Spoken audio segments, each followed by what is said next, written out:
दिल्ली के दिल में खड़ा है पुराना किला। बाहर से देखने पर यह सिर्फ पत्थरों की एक पुरानी इमारत लगती है। हम यहाँ पिकनिक मनाने जाते हैं, फोटो खिंचवाते हैं और चले आते हैं। लेकिन क्या हो अगर मैं आपसे कहूँ कि जिस जमीन पर आप खड़े होकर सेल्फी ले रहे हैं उसके ठीक 17 मीटर नीचे एक ऐसा सच दफन है जो आज के मॉडर्न साइंस के घमंड को चकनाचूर कर सकता है। सोचिए 5000 साल पहले जब दुनिया की बाकी सभ्यताएं शायद पत्थर को रगड़कर आग जलाना सीख रही थी, तब भारत की इसी धरती पर इसी किले के नीचे होलोग्राफिक, स्मार्ट ग्लास और ऑटोनोमस वेपन्स यानी अपने आप चलने वाले हथियारों का इस्तेमाल हो रहा था। शायद आपको यह मजाक लग रहा हो, शायद आपको लग रहा हो कि यह कोई व्हाट्सएप यूनिवर्सिटी की कहानी है, लेकिन रुकिए, आज का यह वीडियो कोई कहानी या माइथोलॉजी नहीं, यह एक रियल चेक है। आज हम आर्कियोलॉजिकल सर्वे ऑफ इंडिया मतलब ASI की रिपोर्ट्स, मॉडर्न फिजिक्स के रिफ्लेक्टिव इंडेक्स और एंशिएंट इंजीनियरिंग के ब्लूप्रिंट्स को डिकोड करेंगे। आज हम उस सवाल का जवाब ढूंढेंगे जिससे हर इतिहासकार डरता है। क्या हमारा इतिहास हमसे झूठ बोल रहा है या फिर हम उस सच को देखने की हिम्मत ही नहीं जुटा पा रहे हैं जो आज के विज्ञान की नींव हिला सकता है। सबसे पहले हवाई बातों को साइड में रखते हैं और सीधा हार्ड फैक्ट्स पर आते हैं। हम अक्सर अपने स्मार्टफोन्स और VR हेडसेट को देखकर सोचते हैं कि हम मानव इतिहास के सबसे विकसित दौर में जी रहे हैं, लेकिन साल 1954 और फिर साल 2023 और 2024 में archaeological survey of India ASI ने दिल्ली के पुराने किले में एक बहुत बड़े लेवल पर खुदाई शुरू की। उनका मिशन था इंद्रप्रस्थ की असली सच्चाई का पता लगाना। जब वैज्ञानिक फावड़े और ब्रश लेकर 11 मीटर गहरे टीले के नीचे गए तो उन्हें वहां इतिहास की एक नहीं, दो नहीं, बल्कि 9 अलग अलग सभ्यताओं के स्तर मतलब लेयर्स मिले।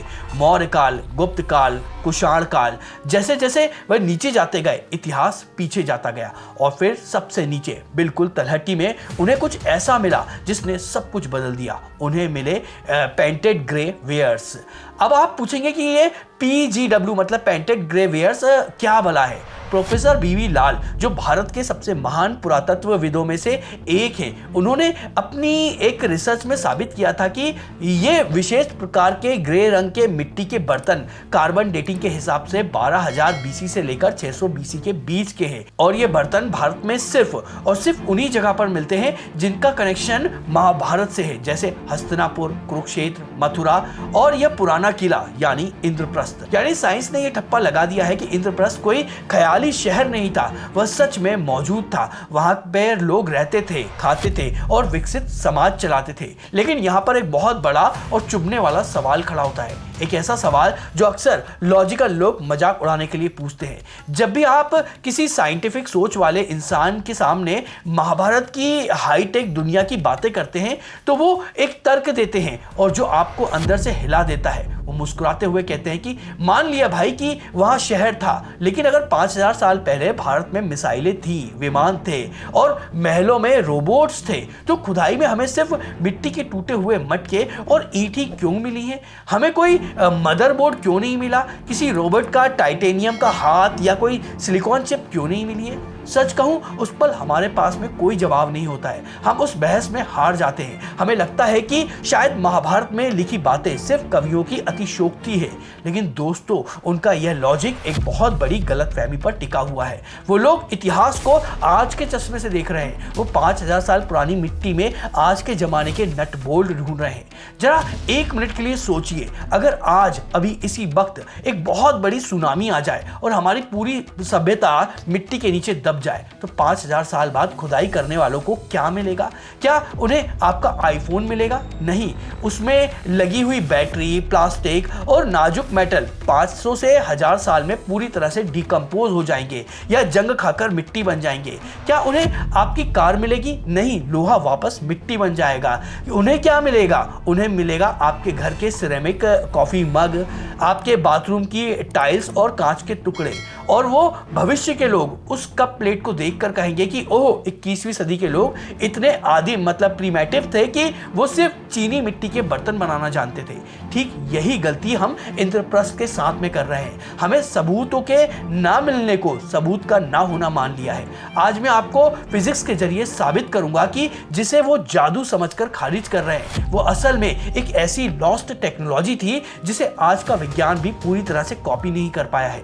चलिए सीधे महाभारत के सभा पर्व में चलते हैं। सीन याद कीजिए, दुर्योधन माया सभा में घुसता है, उसके सामने एक पर्स दिखता है, वो एकदम साफ और चमकता हुआ था। दुर्योधन को पक्का यकीन हो जाता है कि वो पानी है। वो अपने कपड़े ऊपर उठा लेता है ताकि गीले ना हो जाएं, लेकिन जब वो पैर रखता है तो वो ठोस जमीन निकलती है। थोड़ी देर बाद उसे सचमुच का एक तालाब दिखता है और वो उसे ठोस जमीन समझकर उस पर पैर रख देता है और छपाक वो पानी में गिर जाता है।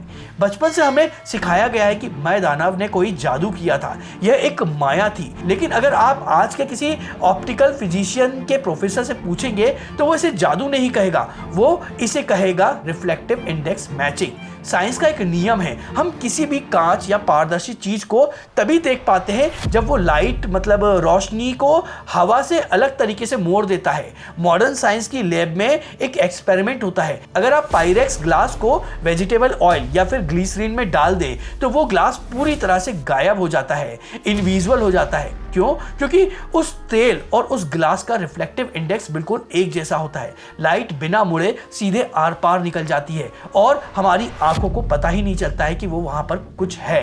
5000 साल पहले मैं दानव ने ठीक यही किया था। उसने फर्श के क्रिस्टल और पानी के रिफ्लेक्टिव इंडेक्स प्रॉपर्टी को इतनी बारीकी से मैच किया कि इंसान का दिमाग और आंखें उसके बीच के अंतर को देख ही नहीं पाई। और वो दीवारें जिनसे दुर्योधन टकराया था वो उसे खुली जगह लगी थी, पर वहां दीवारें थी। आज हम वही बड़ी बड़ी कॉर्पोरेट बिल्डिंग्स में स्मार्ट ग्लास लगाते हैं जिसे PDLC कहा जाता है, जो कि पॉलीमर डिस्पर्स लिक्विड क्रिस्टल होते हैं। बटन दबाने पर वो कांच पूरी तरह से पारदर्शी मतलब ट्रांसपेरेंट हो जाता है और बटन बंद करते ही वो अपारदर्शी मतलब ओपेक हो जाता है। मैं दानव के पास में बिजली के स्विच नहीं थे, लेकिन उसके पास लाइट मैनिपुलेशन और क्रिस्टल का ऐसा ज्ञान था जिसने उसे बिना इलेक्ट्रॉनिक के यही स्मार्ट ग्लास इफेक्ट पैदा कर दिया था। ग्रंथों में यह भी लिखा है कि मैं सभा में हवा में तैरते हुए दृश्य दिखाई देते थे। वहां की चमक सूर्य की किरणों जैसी थी पर ठंडी थी। यह क्या था? 19वीं सदी में एक साइंस एक्सपेरिमेंट बहुत मशहूर हुआ था जिसे पेपर्स घोस्ट इल्यूजन कहते हैं। इसमें शीशे और हाई इंटेंसिटी लाइट के अलग अलग एंगल का इस्तेमाल करके हवा में भूत या आत्मा जैसी छवियां बनाई जाती थी। आज दुनिया के जितने भी बड़े होलोग्राफ कॉन्सर्ट होते हैं वो इसी तकनीक का एडवांस वर्जन होते हैं। मैं दानव ने माया सभा में रत्नों, स्फटिक मतलब क्रिस्टल और पारे मतलब मरकरी जैसे रिफ्लेक्टिव चीजों को ऐसे सटीक मैथमेटिकली एंगल पर लगाया था कि वो पूरा महल एक वॉल्यूमेट्रिक 3D डिस्प्ले बन जाता था। वो लाइट को ऐसे रिफ्लेक्ट करता था कि इंसान को हवा में होलोग्राफिक इमेज दिखाई देती थी। यह जादू नहीं था, ये ऑप्टिकल इंजीनियरिंग का शिखर मतलब पीक था। अब यहाँ एक सवाल उठता है, ये सब बनाने वाला मैं दानव आखिर था कौन? क्या वो कोई सींग वाला डरावना राक्षस था? यही हमारी सबसे बड़ी गलती है। महाभारत में मैं दानव को दानवों का विश्वकर्मा कहा गया है मतलब इंजीनियर कहा गया है। वो कोई जादूगर नहीं बल्कि एलिट आर्किटेक्ट मतलब एस्ट्रोनॉमर और वैज्ञानिक था। क्या आप जानते हैं कि भारतीय खगोल विज्ञान मतलब एस्ट्रोनॉमी का सबसे महान ग्रंथ सूर्य सिद्धांत मैं दानव ने ही दिया था। इस ग्रंथ में ग्रहों के व्यास मतलब डायमीटर, उनकी कक्षा मतलब ऑर्बिट और ग्रहण मतलब जो एलिप्स लगते हैं वो इतनी सटीक गणना की गई है कि आज के सुपर कंप्यूटर भी हैरान रह जाते हैं। आप ग्रहों की दूरी मंत्र फूंक कर नहीं नाप सकते हैं, आप उसे एडवांस मैथ, ज्योमेट्री और टिग्नोमेट्री से नापते हैं। यही नहीं, उसने त्रिपुरा का निर्माण किया था, 3 विशाल शहर जो हवा में तैरते थे। आज का नासा या इसरो इसे क्या कहेगा? इसे स्पेस स्टेशन या ऑर्बिट सिटी कहा जाएगा। मैं दानव ने मेटलर्जी यानी धातु विज्ञान में ऐसी महारत हासिल कर ली थी कि वो भारी धातुओं में एंटी ग्रेविटी स्ट्रक्चर बना सकता था। अभी तक आपको लग रहा होगा कि मैंने आर्किटेक्चर की बात करी है। अब जो मैं आपको बताने जा रहा हूं वो आपके होश उड़ा देगा। क्या 5000 साल पहले आर्टिफिशियल इंटेलिजेंसी AI और रोबोटिक्स का वजूद था? चलिए सुदर्शन चक्र का एनालिसिस एक डिफेंस एक्सपर्ट की तरह करते हैं। इसे सिर्फ एक धारदार अस्त्र मानना बेवकूफी होगी। ग्रंथों में साफ लिखा है कि इसे मन की गति या इच्छा शक्ति से कंट्रोल किया जाता था। यह अपने लक्ष्य का पीछा करता था, चाहे वो कहीं भी छुपा हो। टारगेट लॉकिंग उसे खत्म करता था और सबसे बड़ी बात यह अपना मिशन पूरा करके वापस अपने यूजर के पास में लौट आता था, मतलब विष्णु जी के पास में, कृष्ण जी के पास में लौट आता था। आज की मॉडर्न मिलिट्री इसे ऑटोनोमस गाइडेड मिसाइल सिस्टम या फिर लॉइटरिंग म्यूटेशन जैसे कि अमेरिका का स्विच ब्लेड ड्रोन होता है वो कहती है, जिसे एक बार टारगेट बता दिया जाए मतलब फायर एंड फॉरगेट, तो वो खुद फैसला लेता है कि कब मुड़ना है, कितनी स्पीड रखनी है और हवा के बहाव को कैसे काटना है। फिजिक्स का एक नियम है, एक साधारण लोहे का टुकड़ा हवा में अपने आप मुड़कर दुश्मन को ढूंढकर वापस नहीं आ सकता है। ऐसा करने के लिए उसमें सेंसर और गाइडेड सिस्टम और प्रोपेल्शन का होना बहुत जरूरी है, जिसे उस समय ऋषियों ने मंत्र या दिव्य शक्ति कहा है। आज का विज्ञान उसे कोडिंग या एआई कहता है। शब्दावली मतलब टर्मिनोलॉजी बदल गई है लेकिन टेक्नोलॉजी वही है। और बात सिर्फ हथियारों की नहीं है। क्या महाभारत के महलों में सचमुच रोबोट्स पहरा देते थे? महाभारत के सभा पर्व में किंकर नाम के जीवों का वर्णन है जो माया सभा की रक्षा करते थे। ग्रंथों में इन्हें यंत्र पुरुष भी कहा गया है। राजा भोज द्वारा लिखित सम्रांगण सूत्रधार के 31वें अध्याय यंत्र विधान को पढ़िए। यह किताब किसी साइंस फिक्शन से कम नहीं है। उसमें साफ लिखा है कि ये यंत्र पुरुष तांबे, लोहे, लकड़ी से बनाए जाते थे। ये महलों के दरवाजों पर खड़े रहते थे, बिना थके तलवार चलाते थे और इसमें लाइफ मतलब प्राण नहीं होते थे। आज हम इसे ह्यूमनाइड रोबोटिक्स या फिर ऑटोमेटेड सेंट्री सिस्टम कहते हैं। इनमें पुर्जे, हाइड्रोलिक्स और एक ऐसा मैकेनिज्म था जो कि आज के प्रॉक्सिमिटी सेंसर्स की तरह काम करता था।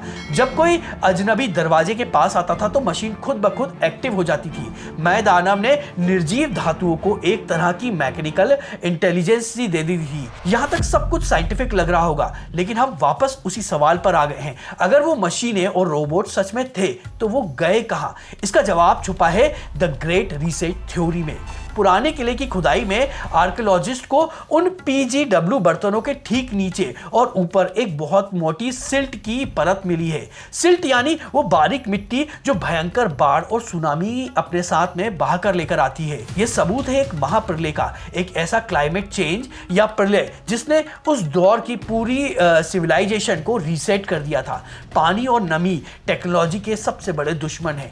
अगर आज प्रलय आ जाए तो जो भारी मशीनें, धातुओं के रोबोट्स और गैजेट्स होंगे वो पानी में बहकर या तो समुद्र में बह जाएंगे या फिर मिट्टी की इतनी गहरी परतों के नीचे दब जाएंगे जहां ऑक्सीजन ना मिलने के कारण वो धीरे धीरे गल जाएंगे। जब वो प्रलय शांत हुई होगी तो जो मुट्ठी भर इंसान बचे होंगे उनके पास ना तो फैक्ट्रियां बची होंगी, ना बिजली और ना ही मैं दानव जैसा ज्ञान। उन्हें फिर से जीरो से शुरुआत करनी पड़ी होगी। जिंदा रहने के लिए उन्होंने फिर से मिट्टी के बर्तन बनाए और हमें खुदाई में आज वही मिट्टी के बर्तन मिलते हैं। इंद्रप्रस्थ की वो एडवांस माया तकनीक आज भी उस पुराने किले के नीचे शायद 20 से 30 मीटर की गहराई में दफन है, जहां आज का आर्कियोलॉजिस्ट अभी पहुंच ही नहीं पाया है। मैंने वीडियो की शुरुआत में आपसे वादा किया था कि मैं आपको वो ज्ञान दूंगा जो आपकी सोच बदल देगा, और वो ज्ञान यही है कि हम इतिहास में सीधी रेखा मतलब लीनियर आगे नहीं बढ़ रहे हैं, बल्कि हम एक लूप में घूम रहे हैं। जो टेक्नोलॉजी आज हम इन्वेंट कर रहे हैं वो शायद 5000 साल पहले वाली टेक्नोलॉजी रीडिस्कवर की जा रही है। हमारा विज्ञान गलत नहीं है, बस वो अभी अधूरा, इनकम्प्लीट है। मैं दानव की टेक्नोलॉजी शायद ध्वनि मतलब साउंड वाइब्रेशन और चेतना मतलब कॉन्शसनेस के उस सिद्धांत पर काम करती थी जिसे नापने का कोई मीटर आज की लेबोरेटरी में नहीं बना है। तो अंत में फैसला मैं आप पर छोड़ता हूं। आपके हिसाब से इंद्रप्रस्थ की माया असल में क्या थी? क्या यह एक अत्यंत विकसित वैज्ञानिक सभ्यता थी जिसका ज्ञान महाप्रलय में लुप्त हो गया है, या फिर यह सिर्फ कवियों की कल्पना थी जिसे हम आज विज्ञान ढूंढ रहे हैं? नीचे कमेंट में अपनी राय जरूर दीजिएगा, डिटेल में लिखिएगा, क्योंकि मैं जानना चाहता हूं कि आपका दिमाग इस थ्योरी को कैसे देखता है। और अगर आप जानना चाहते हैं कि प्राचीन भारत में सुमेरु पर्वत की मिस्ट्री क्या थी और क्या हमारे पूर्वजों को ग्लोबल ज्योग्राफी का ज्ञान था, तो आपकी स्क्रीन पर जो वीडियो आ रहा है उस पर आप अभी क्लिक करके उसे देख सकते हैं। और ये वीडियो अगर आपको पसंद आया तो उसको लाइक करिएगा, अपने साथियों के साथ में शेयर करिएगा, और कमेंट को स्वैप करके अभी हाइप नाम का एक नया ऑप्शन आया है तो इस वीडियो को हाइप जरूर करिएगा। और साथ में अगर आप इसी तरह के रोचक वीडियो और देखना चाहते हैं तो उसके लिए हमारे चैनल को सब्सक्राइब कर लीजिएगा। तो चलिए मिलते हैं अगले किसी और रोचक वीडियो में।